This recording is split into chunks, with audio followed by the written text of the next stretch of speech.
English version அடுத்தது இங்கிலீஷ்ல எது முக்கியமான வார்த்தை கன்சிஸ்டன்சி. இந்த கன்சிஸ்டன்சியை நம்ம டெஸ்ட் பண்றோம். கொடுத்திருக்கிறது லீனியர் ஈக்குவேஷன், நேரியல் சமன்பாடு.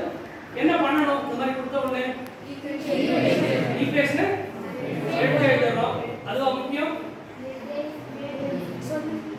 அதோட முக்கியம் ax b ன்னு அணிகள் வடிவில் எழுதணும். மேட்ரிக்ஸ் ஃபார்ம்ல இதை எழுதி முடிக்கணும். அதுதான் ஃபர்ஸ்ட் இம்பார்ட்டன்ட்டான கண்டிஷன். அது முடிச்சிட்டேன். அடுத்தது இது முக்கியம். a ன்ற மேட்ரிக்ஸை கன்வெர்ட் பண்ணிட்டா லீனியர். அடுத்தது x y z ன்னு எழுதிட்டேன். x y z வேரியபிளா இருக்குது. b ன்றது மேட்ரிக்ஸ். இது ரெண்டும் காலம் மேட்ரிக்ஸ்னு சொல்லுவோம் இல்லையா? நிரல் அணி. எழுதி முடிச்ச பிறகு அடுத்து என்ன பண்ண போறோம்?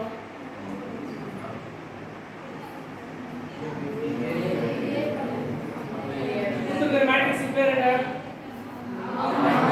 முக்கியமான வார்த்தை ஆக்மெண்டட் மேட்ரிக்ஸ். தமிழ்ல விரிவுபடுத்தப்பட்ட அணி.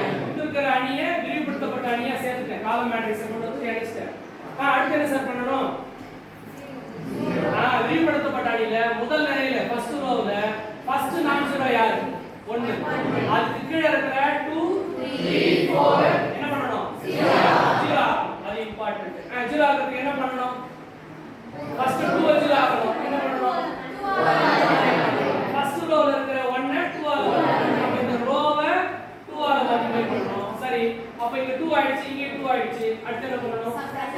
சப்ட்ராக்ட் பண்ணனும், கழிக்கணும். ஏன்? நீங்க 0 வராது. ஏன் நோக்கம் 0 வரணும். அப்ப இத ரெண்டால பெருக்கணும், இது வந்து கழிக்கணும். அப்ப ஃபர்ஸ்ட் ஆபரேஷன் இப்படி எழுதலாமா பாருங்க. Row 2 is changed by row 2 minus row 1. R2 is changed by R2 minus 2R1. கரெக்ட்டா பாருங்க. இது புரிஞ்சிச்சுனா இப்ப R3 க்கு அதே டெக்னிக் தான். R3 க்கு என்ன பண்ணனும்? இங்க 3 இருக்கு, இங்க 1 இருக்கு. இத 3 ஆல பெருக்கணும். ஈக்குவல் ஆயிடுச்சு. 3 3 ன்னு கழிக்கணும், சப்ட்ராக்ட் பண்ணனும். அத இருக்கா பாருங்க.